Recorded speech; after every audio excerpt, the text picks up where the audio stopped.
Good evening and welcome to episode 2 of the Fires and Grading. My name is Don Smith and I'm excited to have you all join us.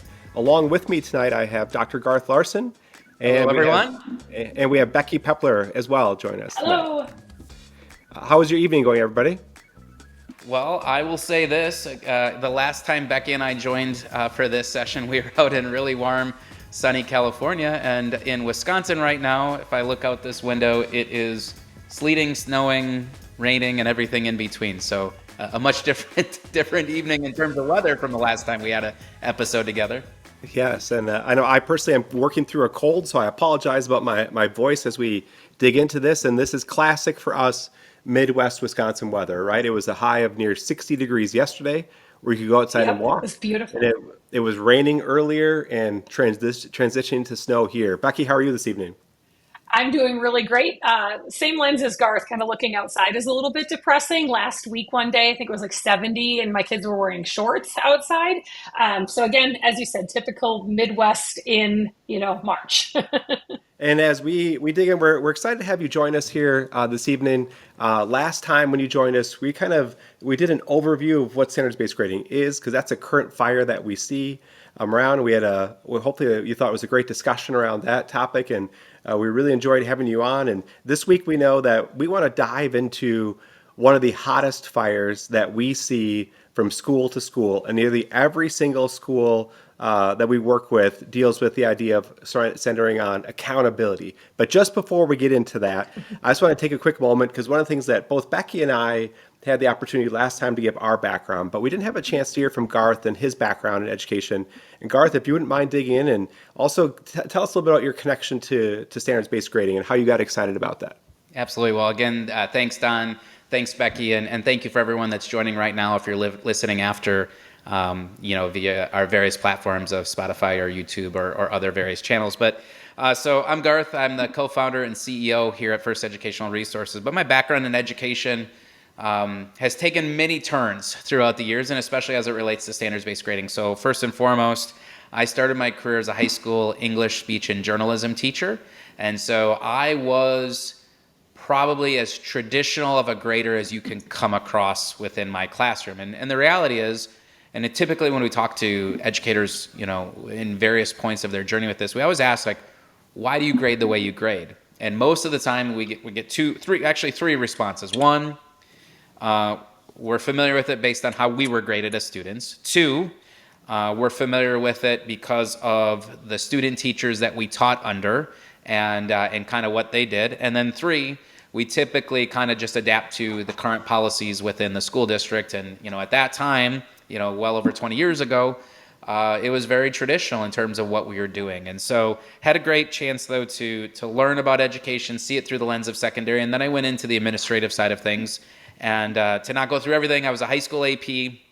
And the district I was working at the time, superintendent came to me and said, we'd like you to consider becoming an elementary principal in the district. And just kind of for reference point, when the superintendent says we would like you to consider, that means you are going to become an elementary principal within the district. And it was a really unique, exciting, and scary opportunity, because all of my experiences have been at the secondary level, and I had this chance to become an elementary principal. And oddly enough, that very first year that I became an elementary principal, the district had decided they were going to embark on standards-based grading and reporting within the elementary schools. And so I was learning everything about elementary, but also learning this entire foreign different concept of standards-based grading at the time. And we made a lot of mistakes, but we learned from it. And so from there, I was an elementary principal in 2 different districts in Northeast Wisconsin. And then I had the great fortune of becoming a director of teaching and learning in a school district in Wisconsin, where we implemented standards-based, or our version of standards-based, target-based, K through 12. Now, the elementary already had some elements in place, but we did a little bit of retooling and had a chance to really kind of take this on and say, okay, what can this look like for consistency, for accuracy, to have that clarity, that we talked about during the last episode of, that the goal really is about consistency and clarity and how we communicate learning. How can we have that on an entire K-12 lens? And so that was my experience kind of going through it during that entire process. And then along the way, just saw a gap out there in terms of how schools were being supported with professional learning and professional development. and not a lot of people know this, but FIRST, which was actually started as Wisconsin Educational Resources, I started out of frustration because I was frustrated with what was being said out there. And I think this is going to be a really big key point for this entire show, not just this episode, but the entire thing that we're talking about is I've quickly realized as an administrator, there were a lot of people out there telling you what you should do in your schools, which didn't always align with the reality of what was actually taking place within the school. So great, that sounds fantastic. Tell us how we can do it. Tell us the research behind that.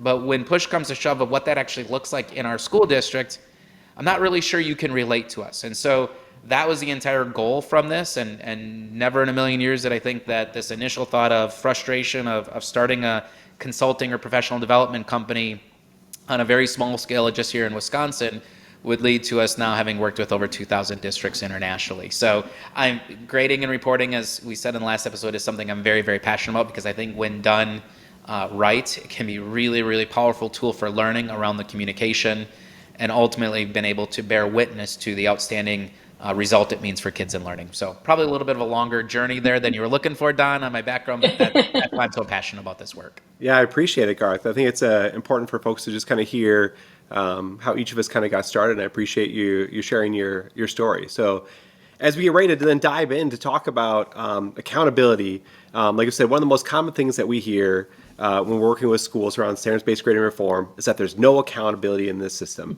We hear it in various forms, and in this episode, it's actually going to be a two-part series for you. This first part, this episode, is we're going to dig into the root of the cause of where do we think this comes from, this idea of accountability in grading. The second part of the episode, we're going to dig into specifically what we do within standards-based grading to help support schools with accountability. So this first episode is going to dig into the root of accountability and where we think it comes from and why people even say it in the first place and what do they really mean. Second episode, we're going to talk about hopefully some solutions that we currently use with schools. So before we dig into where we think the frustration comes from, I'm wondering, Becky and Garth, do you mind each just taking a moment to kind of share some examples of when you're working with schools and what does this frustration sound like so we can all kind of be centered on what are we exactly referring to when we talk about this? One of the things in our last episode, I kind of had went over and talked about 4 big ideas around assessment and grading reform. But the place that I tend to hear the most pushback when I'm out working with schools on accountability is around that big idea when we start talking about not including formative work as part of the academic grade.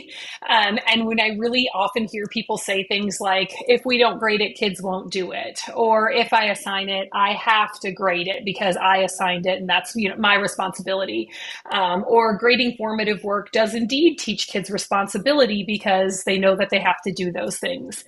And I think that the concern with this big idea, like when I kind of hear that, really comes down to exactly what you're talking about, Don, and accountability, and thinking that if formative work isn't graded, will students still engage, right, in the learning process? And so that's where I see a lot of that pushback. And I know we're going to get to the root of that a little more, but just kind of to that one specifically, coming from years of conditioning, which I know we'll dive deeper into conversations around that when grades are utilized as a motivator instead of the learning itself. So when I hear that specific concern, and again, I can't even pinpoint one specific school, like a specific story, because I do hear it so often when we're talking about that particular big idea. I think the bigger question is like, what is the real issue? Like, is it that students aren't accountable, or from the lens of formative assessment for that specific one, is it that we've built a system where points and not learning really are the thing that drives students? But that's the one I would say that I hear the most common around accountability. Very well said, and we'll definitely dig into that. Garth, what are you hearing? Well, and I think just to add to that, we tend to continue to think of grades as a form of compensation, right? That we're compensating our students. And so if we don't compensate them to do something, how are we going to convince them to do something? So then there becomes this kind of mismatch between holding them accountable through the carrot of assigning points, as Becky mentioned, or holding them accountable to learning. And I think that's a big piece of that we're going to talk about, because it's really 2 entirely different views of how we look at the teaching and learning process. I would also say, to Becky's point around going deeper with some of those formative type measures. Again, we hear it all the time. If I don't grade it, they're not going to do it. And so again, I need to just give it. And here's the thing. I remember I've worked with a lot of teachers and say, but just that little bit, if we can just give a little bit of a score to it, even though it doesn't impact the overall grade a lot, I'm going to hold them accountable. And the reality is we're missing the entire point behind this, which is shifting that thinking of grades as nothing more. The grades, the reporting features, that they are forms of communication. And when we begin to view it as communication, now we can begin to look at accountability in a different way. So to Becky's point, it is a very common scenario we hear, when we do the repair kit for grading workshops, and we talk through a couple of, any of Ken's fixes 1 through 6, which is about the separation of the academics or things that influence, that are more behaviorally related, that often influence grades. They say, okay, well, great. You're telling me now that I can't give them a 0 even though they plagiarized work? And be like, well, where's the accountability on that? Kids could just have a free-for-all then to do it. No. We're just saying that if we want our grades to be accurate, let's make sure that we have real evidence of learning from the student, and let's still apply accountability a different way for the action. And so I think it's those types of things, plagiarism, like Becky mentioned, homework or anything formative, doing those types of things, engaging in the learning process or labs in a science classroom. They see the grading as a way to hold the kids accountable, versus if we can think through a different way of what accountability actually means once we have a more accurate form of communication. That's well said, Garth. And as we say to folks, remember in the second episode, we'll give specific examples then of things we do around that. If a student does plagiarize, how you can still hold them accountable. It's not that we don't think kids should be held accountable. We definitely think they should, right? But it's how are the grades, at times the carrot or the stick. And we see in the chat, Jenny had put, we've not just built a system, we've built teachers to use grades to control behaviors. And that's such a true, just general comment that it's so true that our system, a lot of times as we're coming through it, teaches us to do that. So as we're kind of going, I also like to sometimes think about, let's reflect on just the idea. And sometimes I think we attach things to certain things inappropriately. And one of those is, I think the lack of accountability gets attached to standards-based grading, when I would like to say I don't think it should be. And sometimes there's things that potentially could be a standards-based grading issue, but then there's things that are just issues in our schools. And one of those, let's just talk about formative work and homework and tests and quizzes for a second. And when we're within schools, as we're talking about standards-based grading, somehow people get it in their head and they think prior to standards-based grading, it's almost like they have rose-colored glasses, sorry, as I say that. They think prior to standards-based grading, 100% of their students turned in all of their homework, worked as hard as they possibly could, and gave their best effort on every single assignment. And I say, I'll be honest, when I was a teacher, that wasn't the case. Garth and Becky, can you guys share? I mean, before you did anything with standards-based grading, were all of the kids always turning in every single assignment at all times? Because that's honestly the feeling that we get from folks, is that prior to standards-based grading, this was the scenario. Tell us. I want to hear from each of you. Was that your scenario? Was that your reality? Well, I think can I add a layer to that, Don? Yes. There's that, which we, so we look at this through rose-colored glasses and say that every kid was turning in everything. Or we know we had kids that didn't turn things in, and we thought that by giving them a 0, it was changing the behavior. So one thing we'll always ask when we're working with schools is be like, okay, but is what you're currently doing actually changing the behavior? And the teacher will be like, well, no.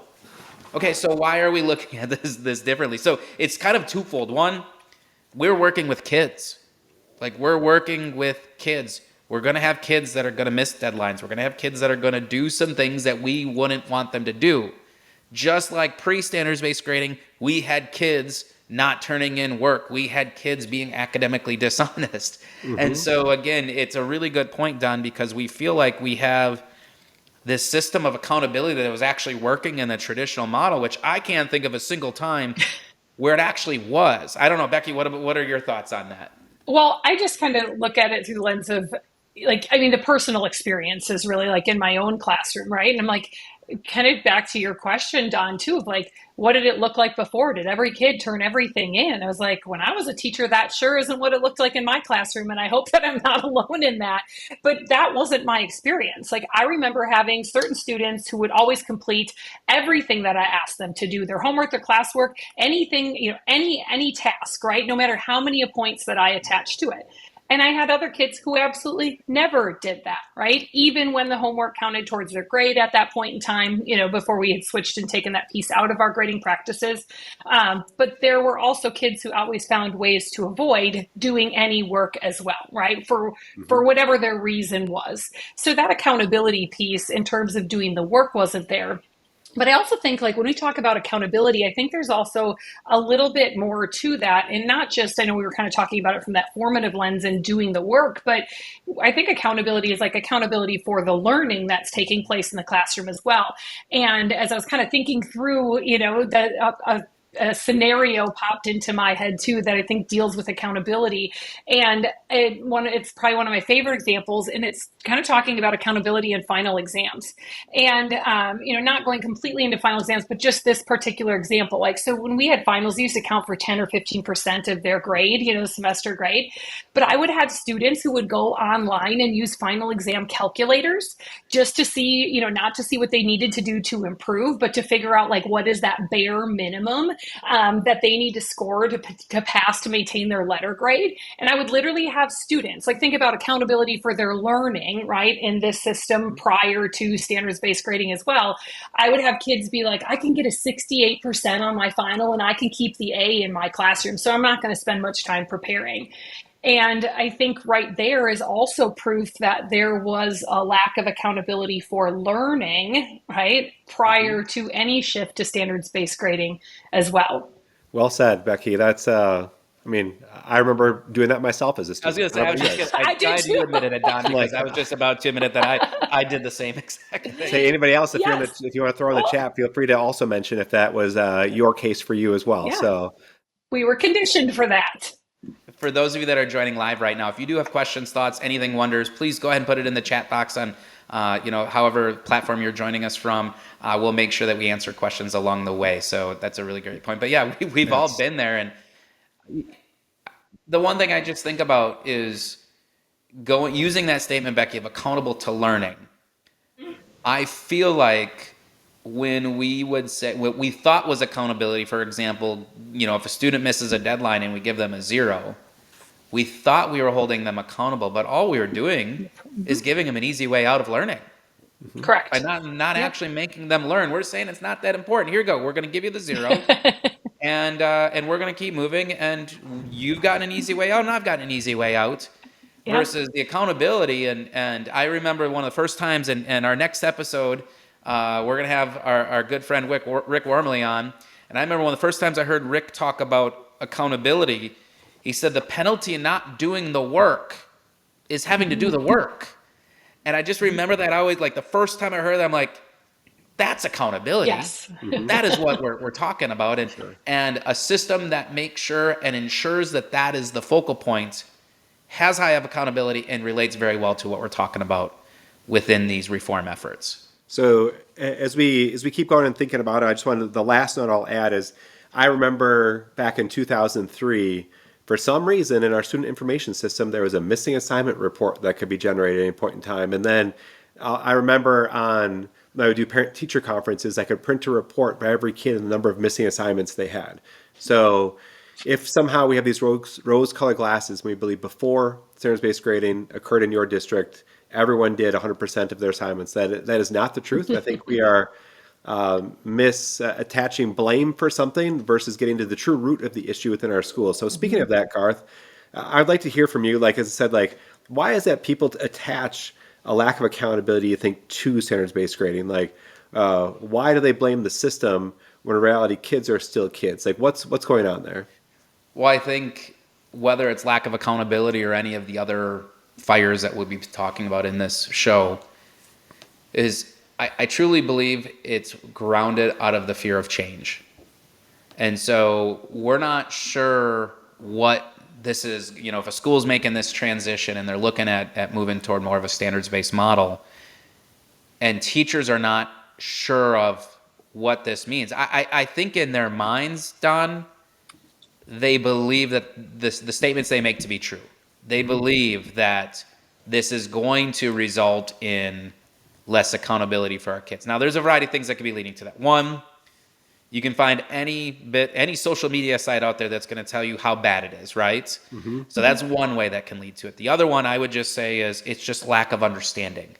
Lack of understanding it. And then the third piece I would say is not having a clear and compelling understanding or purpose behind why we grade, right? So if we don't have a clear purpose for why we grade and what the intention of it is, which means we don't have a way to begin to identify where our current actions are misaligned from that, becomes very easy to just chase excuses for why it can't work. So I think it's a lot of different reasons, depending on the school, depending on the individual, but I think it's grounded in a lot of that. One, misinformation. Two, fear of the unknown and what this means for me, and people just being comfortable, because the reality is that the traditional model they use, they feel like that's working for them. They feel like that because it's what they're comfortable, it's what they're associated with. And so now when you start to change that pattern of how I think about how I assess, how I think about how I grade, I'm going to find any and all reasons that are going to interfere with us trying to take on that work. So I really do think, depending on the school, depending on the culture in that school, it can be a variety of different factors that lead to it. That's fantastic. Becky, was there anything on top of that you wanted to add on what Garth had said? No, I would probably have said very similar to what Garth said there too. I think that fear factor is very real, but I think we also have to validate that. I think that's important to remember as well, that, if we've done something the same way for an incredibly long period of time and nobody has told us that it's not working, and we have all the indicators or things, that are coming back to us, like, well, my kids are moving on to the next grade level. My kids are getting good grades. My kids are graduating high school. My kids are going to college, getting jobs, whatever that may be. Like, those are indicators sometimes that we use as teachers back as feedback to say, my system must be working, right? But we haven't gotten to the root of that and asked the question, but is it really working? So that fear is very real. And I think that's why we need to validate that fear as well. Yeah, I just think of sometimes I think of, like, when we say, is it working I think sometimes one of the issues is, like, well, which kids is it currently working for? Yeah. And for a lot of our adults, it worked for them. I think that's where the fear comes from, is that it worked for the adults as they went through school. Some of them, some of the adults it didn't work for at all. And I know we've heard a lot of those stories too, where when we're working with the teachers, they'll say to us, I knew how to game this system. I knew what I did have to do and what I didn't have to do. So, that just makes me think about that. But as we keep going, said next episode, we're really going to dive into solutions, right? But Becky, I think one of the reasons sometimes the best of intentions, some implementation though of standards-based grading has not gone well. And so it has caused a lack of accountability on the part of the students. In what ways have you seen this? And can you give us a slight preview of how you've seen schools actually increase accountability as we're thinking about the next episode a little bit too?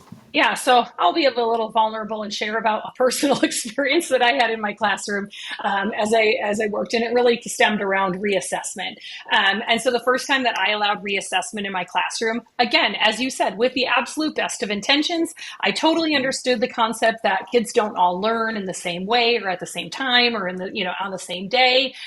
So absolutely, I started hearing. Actually, I went to a workshop with Rick Wormley, and I'm like, you know what? I'm going to try this, right? Nobody else in my school was trying it at the time, so it was really a shot in the dark for me. And all I told my kids was, hey, you guys, if you're not really happy with how you did on your assessment, I'm going to give you another chance. You're going to have another opportunity. And I had kids who were walking in my door the first assessment that I gave, where I was going to allow the reassessment, in the door, and they're like, hey, Mrs. Pepler, when's the retake? I'm like, yeah, you haven't even sat down and taken the first version of that assessment, right? So, like, to me, obviously that was, a moment when I knew my system wasn't actually supporting learning or doing what it was intended to do, but there wasn't really any responsibility or accountability for the students, is what I started to realize within that. So just kind of a real example. And I share it because I know when I've shared that before to other teachers, like, yeah, I've had that problem too, right? Just to give you, I know you said, Don, just a very little preview, because we'll talk more about the accountability in our second episode on accountability. And one of the things that I see schools, or a couple things I would say, just around that piece of reassessment, right, with accountability, as seeing them requiring students to show additional evidence of learning prior to the reassessment occurring. So it's not just I'm going to come in, I'm going to take the retake, I'm not going to do anything, I'm just going to come in, expect the same results because I didn't do anything to improve learning along the way. So that's a way that I've seen schools come around that as a requirement of that. Also, I've seen that change when we require students to self-reflect on their learning, whether that's through looking through different ways to go through their tests and understand what their misconceptions were along the way, reflect about what they did wrong. Was it a misconception? Was it a silly mistake that they made? So embedding that, I'll dive a little bit deeper to that into the next episode. But then also, I think a big piece of that is setting structured guidelines about what your procedures around reassessment look like, knowing that it's not just a free for all like it kind of was as I started out in that particular case, but those guidelines are going to be incredibly important to aiding in that accountability factor for students through the lens of reassessment. That is so true. I also remember the story of when I was a director of assessment and we walked into a meeting and the middle school principal said that kids were walking in the room writing reassessment at the top of the test and putting their heads down and taking a nap during the test, right? So with the best of intentions. IDK, I got that too. Yep. Yes. I'm like, I'm just going to reassess. Right, and we've learned a lot. So I think that's just such a key point, though, for anybody listening to take into consideration, which is if there aren't certain structures in place for this, you're right, there may not be accountability. So I think we have to validate that a lot of educators, because they maybe haven't had the right supports along the way or the right structures along the way as they're doing this, could actually have every reason in the world to say, yeah, there is an accountability because we don't have a process. Like, so for Becky's point there, and when we go, I can't wait for us to go in depth on this one on reassessment in a future episode, because you'll learn a ton from Becky along the way in terms of her experiences. But if that is the case, as Becky mentioned in her classroom or Don mentioned in his district, where there wasn't an expectation that kids have to put in the effort to be prepared for that first assessment or go through some new learning along the way, well then, yeah, I think that does validate some of those statements out there that there's no accountability. But I think based on our experiences we've had as we've lived it and worked with other schools on it, is when we do have a really specific process, it actually is ramping up accountability for the students to their learning, which is a much different, and in our way, or in our view, a more effective approach to having the students be successful beyond when they're just with us in our schools. Very well said. Yes, I think we're definitely excited about that. Like, I think also a future episode, as Becky talked about, student self-assessment, a little bit of reflection. That is a whole other chunk of an episode we'll dig into, because I think people, when they hear that, sometimes they think only high school kids can do that. And I will tell you, some of the best reflection logs I've ever seen came from a kindergarten classroom. It's the method with which you have the students do it, and it's unbelievable how reflective all students at all levels can be. So there's a lot of really cool things there. But as we just keep carrying on, one of the reasons I believe accountability is involved in the discussion is because you heard Garth say earlier that people use grades as a carrot or a stick, and I truly believe they create a culture around chasing grades versus chasing learning. And sometimes some of you have heard me say before, I really wonder, at some point we need to do a study around this, that if you walk into a kindergarten classroom and you ask that teacher, do your kids ask you, is this going to be graded or is this going to be on the test? Typically the answer is no, okay? Then you walk into first grade classroom, do your kids ask that? Usually not. But when we go around, but from school to school, when I ask the teachers, it's typically somewhere around third grade though. It already starts to pop in. By fifth grade, it's definitely there. Middle school, high school, it's cemented.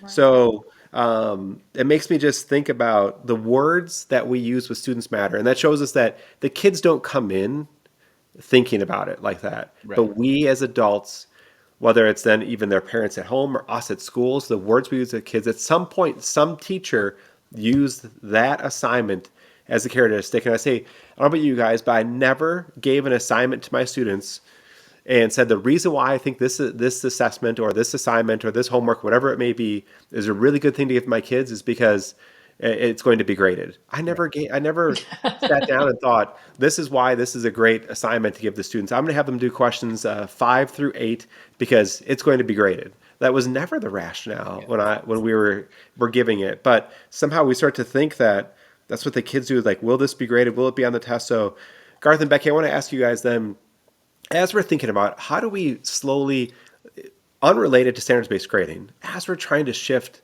the concept from chasing grades to chasing learning, how do we get to the root cause of that? And I think words matter. And I think I've said to folks, like, just because the high school level it's already cemented, it doesn't mean it's impossible to change, in my opinion.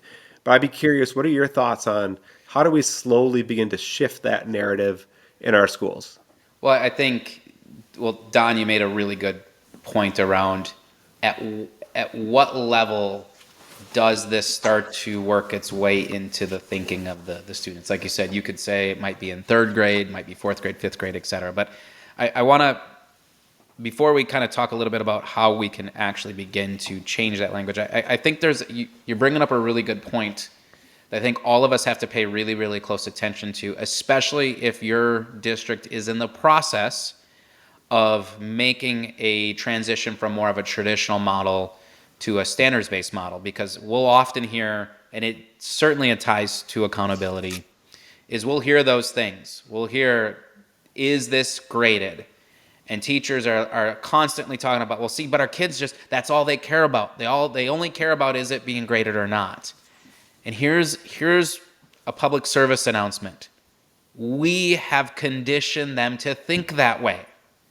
Not the three of us on this call, not anybody watching. The system, education, has conditioned them. And Don's point is exactly spot on, because nobody comes in kindergarten thinking about that. They come in with a curiosity to learn.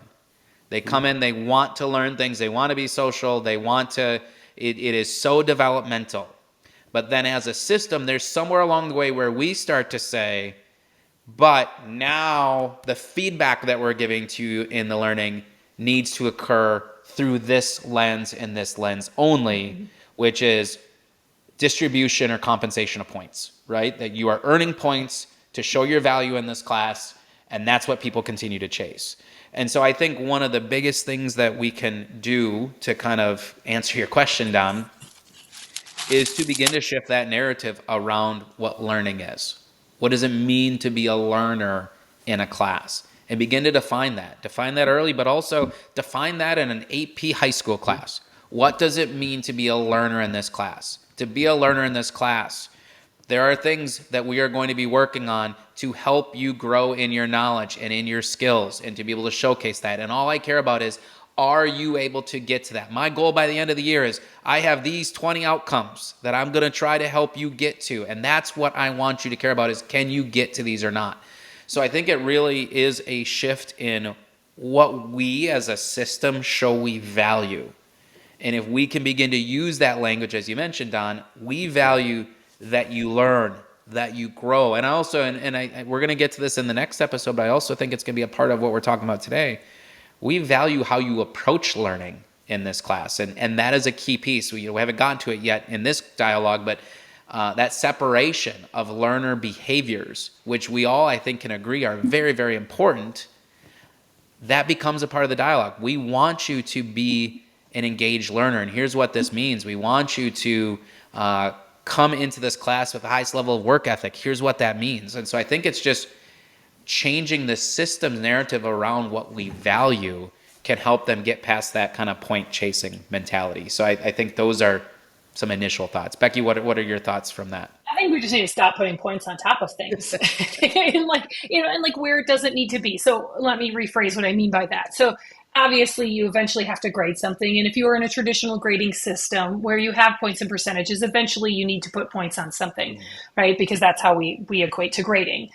but they don't have to be on everything. And I think this goes back to kind of what you were mentioning, Don, about feedback, right? That language and the words that we choose are so incredibly important. So thinking of even as a small step, right? Because some of these things, like you don't need to change your grading practices to be able to try to shift this thinking in your classroom. It doesn't necessarily have anything to do with changing your grading practices, right? Just maybe some good teaching practice. But, instead of this is worth 10 points, right? Is okay, here's an area you could like, here's why you need to learn this. They don't need to know how many points it's worth, but they do need to know how what we're asking them to do is related to those learning outcomes that you were mentioning and talking about, Garth, right? Like it's our responsibility to tie that together so they see value in what they're doing and they see how that gets them to the accomplishment or a level of proficiency or whatever the language is that we're using to report student learning. I think that's where also the feedback that we give students as teachers is also incredibly important, right? It doesn't need a numerical value on top of it. They would tell you that that's not valuable feedback anyways, just to say you had a 7 out of 10 out on top of something, right? Valuable feedback should be actionable, but should tell them how that gets them. The feedback should relate to the learning goal. It should tell them how it gets to their, like how that leads to them to their next steps in their learning process. And if they aren't doing something correctly, the feedback should also tell them what that is, but then ask them to go change that, right? Not just correct it for them, right? Like corrective feedback is when we're just going to write down, what it is for them. That's not part or going to be valuable most of the time, right? There's probably time and a place for that. But most of the time, if we really want to shift the thinking from how do I get more points or is this graded to the learning, we have to use the language of learning with the kids, right? And I think that like just speaking that way, as you said, Garth, seeing what those learning intentions and those goals are, how we give feedback on something, not everything needs to have a point on top of it. And I think it brings back the conversation around self-assessment and self-reflection. I think that's an incredibly important piece too, because if we don't require the kids to interact with their learning and what the expectations of the learning are for them, then we can never expect them to not ask us, is it on the test? How many points is that worth? Because we haven't created that dialogue in our classrooms for them. They probably don't know how to have that conversation or how to start that conversation because they're mimicking what we do. Both of what you said there is incredibly powerful and incredibly true. Of the kids, Becky, at the very end there, the kids probably don't know how to have that conversation. Wow, that's pretty powerful. And Garth, when you're also talking, when you said they come to us with a curiosity to learn was powerful. And what does it mean to be a learner? I don't know if we talk about that in our classes. And let's talk about the message sometimes we send kids. I'm going to share a story. And so this is now coming from my parent lens, okay? One of my kids recently finished the test and was worried about how they did in the test, okay? So they, less than a day later, gets the test back and frustrated because they got an 85% on the test, okay? And my kids know me well enough at times. Now I'm going to grill them on some questions like, what does an 85 really mean? What are the things that you actually need to think about in order to improve? And so what I love though at that point is my child, he at that point then said, I'm going to figure out what I need to do to improve, and took out his Chromebook and opened a Google Doc and started to make notes about areas that he felt like he could improve on, things he needed to work on to potentially do a reassessment if that was going to be an opportunity. Okay. And I'll never forget this because we happened to be taking our kids on a trip, and he was working on it. And I remember him saying, well, a lot of the kids didn't do well, so we're probably going to be able to retake it. I'll never forget the next day, all of a sudden there was a cheer from the back row of the vehicle, and they're saying, hey, what's going on? And he yells out, my teacher curved the test. I go, what? And he goes, my teacher curved the test. I now have a 98. And I go, what? What does that mean? I was myself incredibly confused. I wasn't sure what that meant in terms of learning.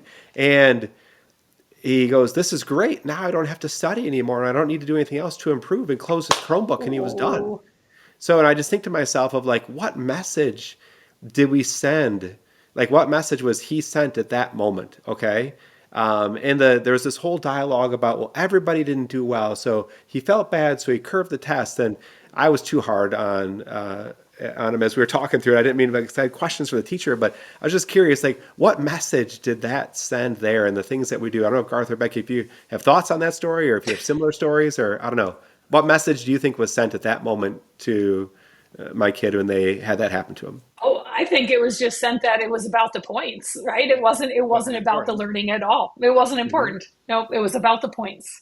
And that's how your child perceived it too, right? Hmm. Because they're like, that 98 sounds better than an 85. That looks much better. An A, high A versus a B. That's all I Yeah. cared about. Even though Yeah. before they didn't care about that. They cared about wanting to do better. So Yeah. that's sad. I know. I was Garth. Do you have any thoughts on that too? No, speechless. I think what else can we say except for the fact that is a it well I'm gonna try to put myself in the position of the other of the teacher, Yep. which is they probably that's what was done to them in Hmm. Yeah. somewhere in their experiences. So they probably don't maybe necessarily. I could be wrong, but maybe they haven't had the experience to say, do we really understand the purpose of how we're assigning grades in this class, or how we're looking at it through that lens of I don't know. I'm trying to give us any type of So understanding of it, Yeah. but I wonder if what would have happened, like if you would have even like if you reached out to the teacher, Don, and was like, "Hey, I just wanted to let you know, like, here's what my son was doing," when they saw that score, and as soon as they saw that, and obviously with respect, but I wonder, I'm just trying to put myself in that teacher's shoes, thinking you did it because of what it was done to you, exactly like you said, Garth, but I don't know different unless somebody tells or shares me a different way of doing something. So I'm just trying to put myself in the teacher's shoes. Like, what would I have done if somebody brought that to my attention? Some teachers might put their guard up, and put Hmm. put up a defense mechanism. So I think you'd have to be careful about that communication. But it might be incredibly eye opening for the teacher because they may not have even thought about that. Yeah, and I always feel, yeah, I completely agree. I felt like that wasn't my moment of time to do that on that with Next that time, teacher at the next time. But time. to yes, reflect a but little bit and figure but I'll out. never forget. I was as you guys both said, I was genuinely sad because Yeah. here pulled out the Google Doc, was taking notes on areas that Hmm. he felt like he could improve on, and that's what we all want, right? Where even though he's improving because he had the 85, he was still chasing some sort of learning at that point in time. Um, I don't know. It was to say it was disappointing that is an understatement. And Becky Garth, I don't know if we would take a second. I love how Ken put in the chat. One way to get students to chase learning instead of chasing grades is to eliminate the use of the word work. Students aren't working; they are engaged in learning activities, and they don't submit work; they submit evidence of learning. That is such a great way to put it, Ken. I don't know Hmm. if Garth or Becky, if you wanted to also comment on that too. Well, I just think one of the things, and again, there's several people sharing in the chat box right now. We appreciate all the comments and kind of input as you go. But I think that alone, if we can begin to replace both that word and as Ken mentioned here, to really rethink assessment as nothing more than evidence gathering, like just Hmm. that shift alone. Because when I've worked with schools, I'll ask a question. I'll be like, why do we give an assessment? Like what is the whole purpose? And I would say it's gotten better, but over the 10, 15 years ago, most of the time they wouldn't directly say so I can put something in my grade book and prove to the parents that I'm doing something in my class. They didn't think of it as the purpose of the assessment or the test wasn't evidence, it was to put a score in there. Versus if we really see it as I need some evidence of where you are in your learning journey so I can, and I know we're hammering feedback because feedback is a big part of the accountability here. So I can give you feedback for you to improve. Well, that's a whole different approach to how we do that. So thank you for sharing that. And I do, I want to ask a question of both Becky and Don on something. I was thinking about this as we were talking about when we come in and how we can begin to shift that narrative. And it even speaks to a few of the comments in the chat box here about shifting the mindset for our teachers. Like, how do we help our adults unlearn something they're so familiar with? And I think one way to do that, especially around this idea of like chasing learning, that learning is the accountability piece that we're aiming for, is to put it in a context in something other than a classroom for them. So I'm gonna ask a question of both Don and Becky here. Sorry, I'm giving you guys a little bit of a surprise here. But ultimately, Don, I know you were a football coach. Becky, I know you were a track coach. During the practices, as students were engaged in learning activities around certain skills, whether that's track skills, whether the plays they're working on offensively or defensively, Dion, how many times in the middle of a practice did you feel the need to distribute points to the student or the athlete when they were doing something? Yeah. Zero is my answer. Yes, zero. What did it? So tell me, just Don, give me a glimpse into. Going to go into Don. Don and I coached at rival high schools, by the way, for everybody Garth beat watching me, I here. think, almost every time. So there's that. But yes. But ultimately, talk through what did that practice look like, Don? Like how, in the terms of accountability for athletes and the feedback you gave. Well, for starters, as we think about the practice was the slow, almost methodical breakdown of every part of what we wanted to execute when it came down to what we're going to do on Friday night, because our games were on Thursday or Friday nights. It was practice. The purpose of it was to slow. I mean, parts of it, we even called it a walk through. I don't know about you guys, but I don't know if you've watched a football game, but walking typically is not one of the things you want to see people do. But in practice, you walk through. And so then the long term, when you think of like towards accountability, came in. We were practicing it, but had how they practiced had we weren't penalized. It didn't impact our score. Now potentially it impacted how we performed on Friday night, right? That's the one thing. There was the connection there. Sometimes if we didn't practice certain plays, we didn't practice them well, it could impact our performance down the road, which means we'd have to go back the next week and practice those plays again. But are you really digging into like the accountability side? Sometimes we might have them do the play again. We might have to do the play over and over again in practice. That might be if there's a play we ran well, maybe we only practice it a couple of times, but certain parts, certain techniques, we have to spend then 30 minutes on it instead of spending just 2 minutes on it. So you didn't, like, if they messed up a play in practice, you didn't give them a 0 on that play and just throw the play out, is what you're saying. You would give them some corrective feedback and have them continue to work at it. and spend more time on it. Yes. Correct. Yes. Becky, what did that Thank look you. like in track? Like if you're working with, let's say, Yeah. a sprinter or somebody that does the hurdles. Yep. I would say I would answer somewhat similar to Don and talk about a practice looked like how do we break down every part of your race, right? So I'm thinking of a race of, hurdles is exactly what. So 100-meter hurdles, 110 hurdles. I think, we'd start out with starts, right? We would just work on, getting your start, getting the most explosive launch out of the blocks, right? Then your start with your first 10 steps, right? And once we had that, then it would be either start with your first approach to the hurdle, going over the first hurdle. And we would continue that on before then we would go to 3 hurdles and before we would go to 5 hurdles. And so it was just very methodical, exactly as you said, Don, with that feedback. But where the accountability came in is if we never got past starts on Tuesday at practice, even though we were hoping to get to 10 times over the first hurdle, then we never got past starts because we were continually working on feedback within that. Because if we didn't get that down, our approach to the first hurdle was never going to be correct, right? So that's where that accountability came from them, but never, like, oh, you don't get to come to practice tomorrow, right? Because you didn't get enough practice points the day before because, well, maybe you had an off day or maybe something just wasn't going right for you as well, which is true for kids in the classroom. So my whole point by asking that question is if to help change in that mindset around accountability, if we give them examples that they're familiar with in a non-classroom setting and try to help them see it a different way, or even for our parents, because I know parents was one that was mentioned here in the chat box.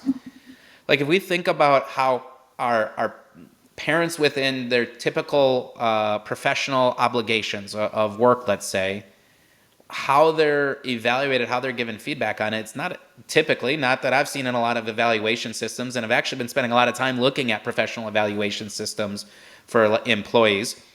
They're not distributing points because they turned in this report for for a presentation they're working on, a sales pitch or whatever it is. It's like, no, they're working to improve upon that. That's a part of what they're doing to get better, to improve as an employee. So I think the more we can make it relatable outside of because it's a really good point in here, like as much as we say we've conditioned our students to think this way, we've also been conditioned as adults to think this way. So we have to help them see it through a different lens that they can relate to, so then they can begin to say, okay, yeah, well, maybe that is how our classroom should look as well. And maybe that is a different way of looking and redefining accountability. That's fantastic, Garth. I love that you brought that up just because, I mean, the longer we go down those analogies, the more it makes me think of if there's only 4 or 5 plays that we did really, we felt we mastered in practice, we also then didn't suddenly implement 10 more plays on game Correct. night when we never practiced those. So it's like we wouldn't suddenly Good throw those point. things on the test just to see. Mhm. We would then do the things that we did well. And I heard the other day, just once again, Ken Williams on one of his videos was talking about the essentials are the essentials. And too often, folks, I think we lose that idea of what are those essentials? What are those things we want our kids to know, and really dig into those and and hammer those. And too often we begin to wander beyond those, and we need to make sure that we are getting those things. So we didn't just suddenly do other ones. But as we're looking, I know we've got just a couple of minutes left here. I just like to ask the question of one of the folks that put in the chat of what does the role of student ownership play in accountability, and how can teachers help foster that a little bit? I don't know if Becky, you want to jump in as you kind of think about that. Yeah, I think student ownership plays a huge role in accountability, and kind of tying back to some of the conversation we had before. If kids don't know, like before they can have ownership and before they can have accountability, they need to understand what's expected of them, right? And that's going all the way back to when Garth was talking about making sure that those learning outcomes are clear. And then making sure that we as teachers, right, are modeling what those expectations are. I know that was a huge shift for me, like when I started to see like putting that ownership on students for their learning.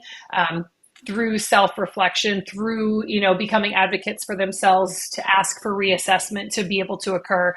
But if they didn't know what they didn't know, there's no way that they could ask for those things. And so I think student ownership has to be there. I think it has to be an integral part, but I honestly don't think it can happen if we aren't clear and we don't guide and give them a pathway to be able to get there.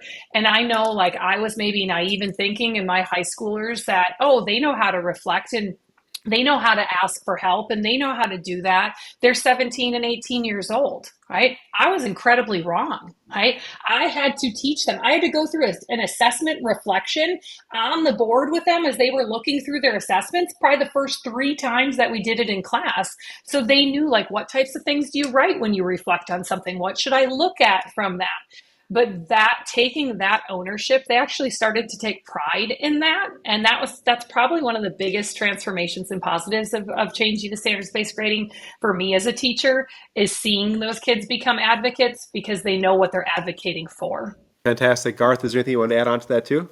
I think that covers it pretty well here. I know as we're kind of wrapping up, the one thing that, and I know, Don, you're going to do this as a part of the preview. So I think there's the student ownership around kind of that reflection piece that Becky talked about, but there's a point where we're going to get to in accountability discussions around general learner behaviors, right? Like the things that we want to see of a learner in our classrooms, which is another element of accountability. So, in the next episode, when we talk about one way to hold students accountable is the separation, and we talked about this in the last episode, and we kind of defined like what are some key characteristics that you often see in a school that's implemented standards-based grading.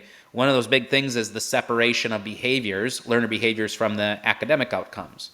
Well, it's one thing to just separate those out, but there's also another element to say, well, when kids aren't meeting those learner behavioral expectations, what's our response to that? What are we going to do? How do we make sure that we have a layer of accountability? I can't wait to talk about this in the next episode. This is one that I'm just really passionate about, because I know when it comes to grading and reporting, like as a parent, and the school that my own kids attend, they separate academics from behaviors. They report those out. They have high levels of accountability that we'll talk about in the next episode, tied to things like co-curriculars and those types of things. But what I'll say is, I am probably more interested. I'm not even going to say probably. I am more interested and cognizant of how they're engaging in the learning process through those learner behaviors. Because here's the reality, I think most parents can recognize this, is if the kids are doing those things well, and when I talk about learner behaviors, I'm talking about things like respect in the classroom, work accountability, meaning work ethic, and those types of things, like doing that practice, meeting those deadlines, all those types of things that we often hear gets thrown out in the standards-based world. No, it doesn't get thrown out, it gets repurposed. And so when I think about that as a parent, I care way more about that, because I know if my kids are doing those things, like how they're approaching learning, they may not be proficient yet on those outcomes yet, on those standards or learning targets. But I know if they're doing those other things, they're working to improve themselves. And regardless of what they do, and I think this is starting to hit home for me now because I have a sophomore in high school, and it's getting into those conversations around post high school and what he's going to do. I know if he's doing those things, regardless what he decides, whether it's going into the workforce right away, going to a tech school, going to a university, military, whatever it may be, better not be gap year. I'm just saying that, but but ultimately, if he's doing those things well, he's going to be okay. That's the thing. And so I can't wait to talk about that. I know it's a little bit of a preview, but a key way is rethinking also, like, when we're asking teachers to make some of these changes in the classroom around things they've been accustomed to that they think of as accountable, and we're now removing those from academic grades, having a clear system in place of how do we communicate those other things and how do we show that we value that is going to be super important. That's absolutely fantastic. And as we wrap up this episode, you heard Garth already referencing and Becky referencing it. Next episode, we're going to dive into those things of how are we seeing schools do that effectively now. We'll also probably sometimes share some of our own examples of our many failures in there as we learned along the way. We're excited because we say we'll have Rick Wormley joining us as well. But just I just want to end with just having you reflect on within your buildings, do you feel as though you have a culture where students are chasing learning, or are they chasing grades?